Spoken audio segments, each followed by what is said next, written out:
What is Gen X doing for retirement, and are we even ready? Hi, my name is Alicia, and I live in Tennessee, and I identify as a Gen X millennial. So they call us a xennial because I'm at the tail end of the generation. And retirement is not around the corner yet, but it's something that this age group needs to start thinking about. So I started watching a few videos on retirement and what that's looking like for our generation, and it does not look very good at all. But at the same time, I also felt validated looking at my own savings for retirement and realizing that I'm not even close and that I'm on par with a lot of the rest of us. So, yay and not so yay. So, what does it look like for us? Well, not so good. Baby boomers, their retirement is going to look very different. Is looking very different from what we're going to be walking into. A lot of us don't have pensions. Pensions pretty much went away. Oh my god, in the 90s, I think? I'm sure there's still a job out there or 2 that still has them, but by and large, they're not around anymore. It used to be growing up that getting a government job was the way to have security. I mean, that doesn't look all that great either. Social Security has been under threat since I was 20, so who knows what's going on with that. And then, of course, we have inflation and rising costs and everything else we have to keep up. And then as we do retire, we've got medical bills that are gonna be crazy. So, what are we walking into? I don't even know. I do wanna start off this conversation by saying that I am not a financial advisor. I am not a CPA. I don't do anything with anybody's money. This is just things that I'm doing for myself and things that I've seen in videos and what I know people are going through in real life, and I'm just bringing it to you in a video.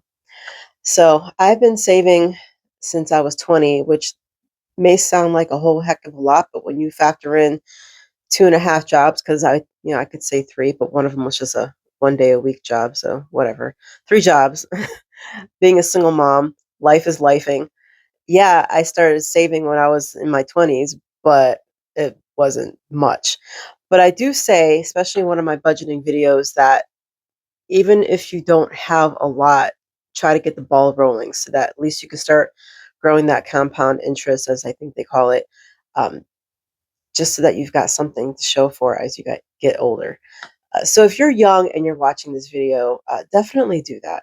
For the rest of us, I'm going to share some things that we do have at our fingertips that we can work with, but we've lost decades if you're starting late putting in money for retirement. We've lost decades on compounds. So um, we're all this is not a happy video. We're all screwed. Most of us anyway. But at least get it started so that you've got something. We've got 401ks. So if you have a job that offers a 401k and has a match, at the very least, if you can, contribute as much as you can up to that match. You can always do more than that, but the higher they have a match, the more you should probably put in. So, like if they offer like up to 6%, put in 6%. Another thing that we have are high yield savings accounts, which that one blows my mind. Oh my God. So remember back in the day when we were like kids, teenagers, and we'd put money into our checking account and you'd actually get interest off of your checking account? Yeah, like it's like barely a memory at this point. Um, they got rid of that. And then, okay, put money into the savings and you'd get a decent amount of interest on your savings. Well, now that's just pennies. And a high yield savings account, you're getting anywhere between 3.5% and 3.8. And we're just jumping for joy. And I'm like, I'm pretty sure we were getting 5 or 6% in our checking back when we were kids. And now we're jumping for joy over 3.5. Sad, sick, sad world. It's crazy. But it's a tool that we have. So utilize it. If you're one of those people who has not started saving anything for retirement, but you've got a whole lot of money in your savings account, and I do know people who are like this. I don't know why they're not putting anything in retirement, but their savings account is like a whole lot. Take a chunk of that and stick it in a high yield savings. So at least you're getting some kind of interest off of your savings. Make that your emergency account, your emergency fund or something like that. That's actually a really great way to do that. Um, I will put a link in the description box of high yield savings that vary very much. Some of them you have to have a certain amount put in, some of them you don't. I do believe the ones where you have to put in a certain amount to start give you a higher yield, but if you can't meet that for some reason, because I think one of them might have been $1,000 to start, and I think that was closer to a 4 or maybe over a 4% for high yield. But if you don't have anything like that to start, and you just want to put in a little bit to get the ball rolling. Um, the yield is a little bit lower, but again, you're still going to get more interest than you would if you put it into a savings account. So that's something to think about as well. And then you have traditional and Roth IRAs. If your job doesn't do this, you're probably going to have to go through a brokerage. But the difference between a traditional and a Roth is that one of them you're paying taxes up front so that when you take the money out when you retire or whatever age, I don't know what the age is now for taking money out, 65, I think. It'll probably be different when this age group, the xennials, get up there, but we'll see. Regardless, um, I believe the traditional takes taxes out at the other end. So the Roth is at the beginning, and when you go to take taxes out on a traditional, it taxes you then. So what I've personally done is I have money in both. Um, and what I've done is I pay out a certain amount every month and then they split it between the two. So it's both of them are getting it at the same time. So that's how I've done it. Is it the smartest thing? I don't know. But am I putting money away? Yeah. It's life's, and we do the best we can and we hope for the best. And at least I'm going to have something. I don't know how long it's going to last, but that's another thing I want to bring up too is you need to factor in if you don't know where to start and how much money to put into any of your retirement accounts. I have heard this and it makes perfect sense that you need to factor in your health because that's going to play a major part when you retire. Um, so everybody's on a different health spectrum, obviously. So you have to kind of factor in, okay, am I in 10, 15 years when I retire going to need extra help in whatever health issue I have now? Yes, then I need to put in more now so that I can pay for those bills. Yeah, I would hope we still have Medicaid and Medicare, but I don't know. I mean, look around. I don't know. So, hopefully we'll have something, but if we don't, we still have to supplement because even on Medicare, you still have a copay in some instances. Not everything's free. So you still have to factor in whatever bills you're going to have for any health issues that you're going to have. Um, if you've kind of look at your genetics too, because like in my case, I'm doing okay right now. I do have some issues. Um, and I'm kind of paying attention to what my mom has gone through because I'm realizing I'm following the same trajectory. And I'm looking at what my grandparents went through and what their health issues were like. And I can kind of factor in like by the time I hit like 60, it's gonna start getting a little wild.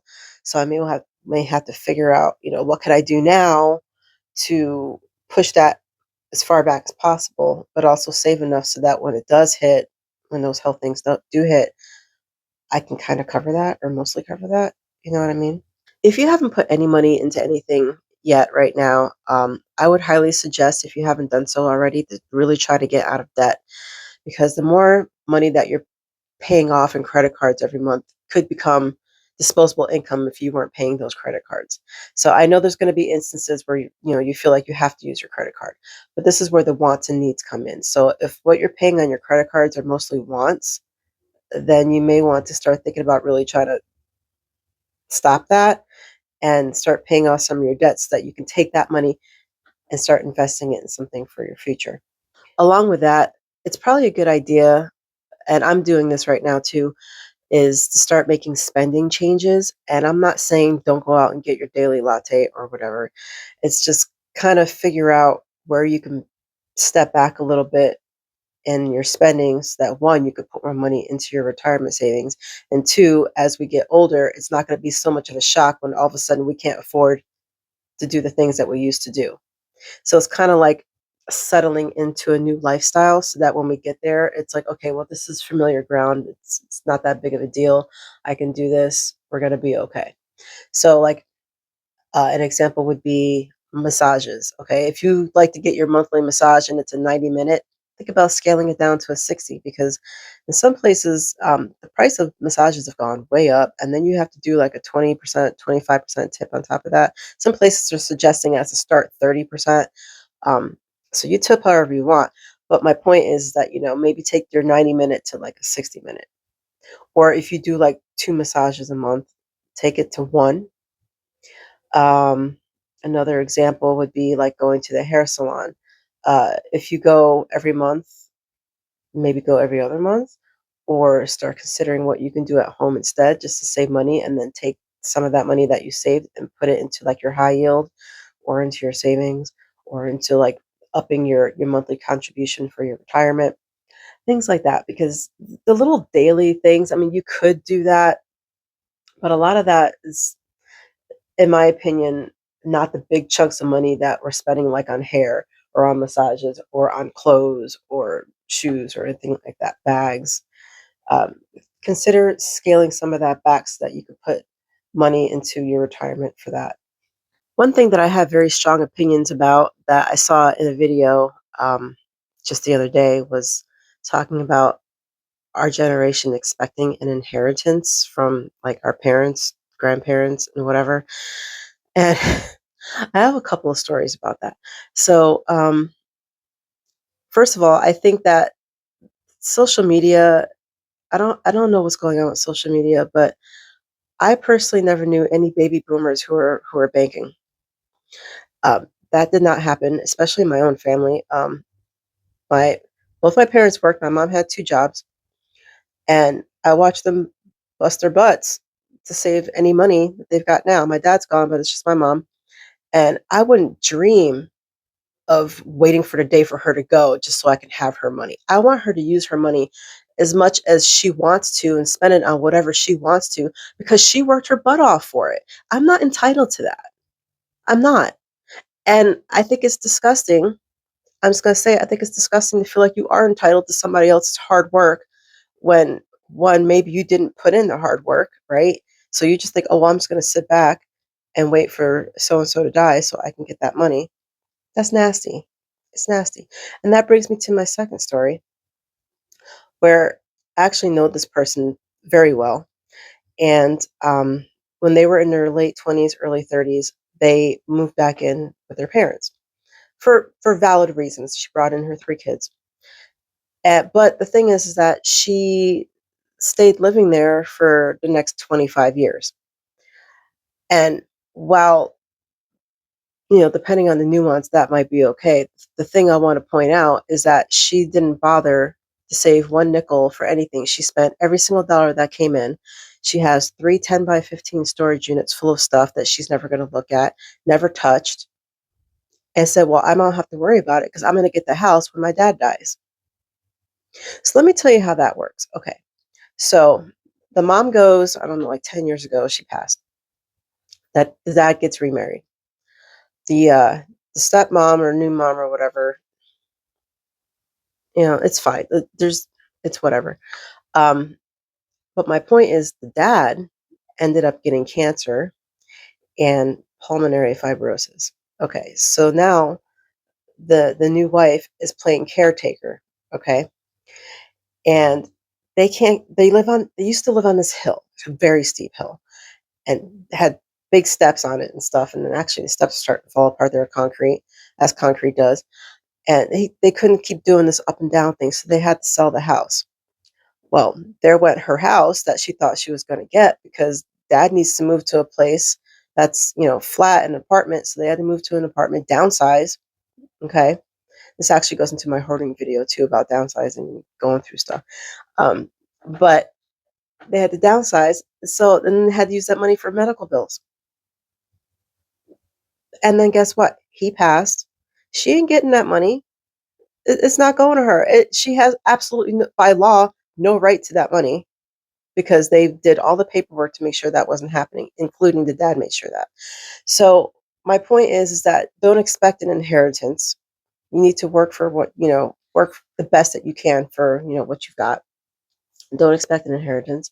And it's kind of nasty to expect an inheritance and not at all do the work needed to hook yourself up for the future because you think you're going to get something.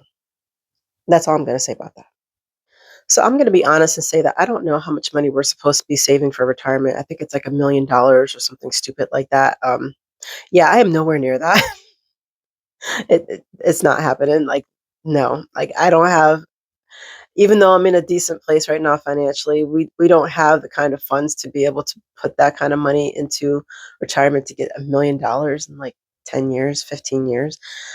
So, like a lot of the rest of us in this age group that are either starting late or didn't start at all or whatever, um, we have to think outside the box, which, we're Gen X. We're good at thinking outside the box, are we not?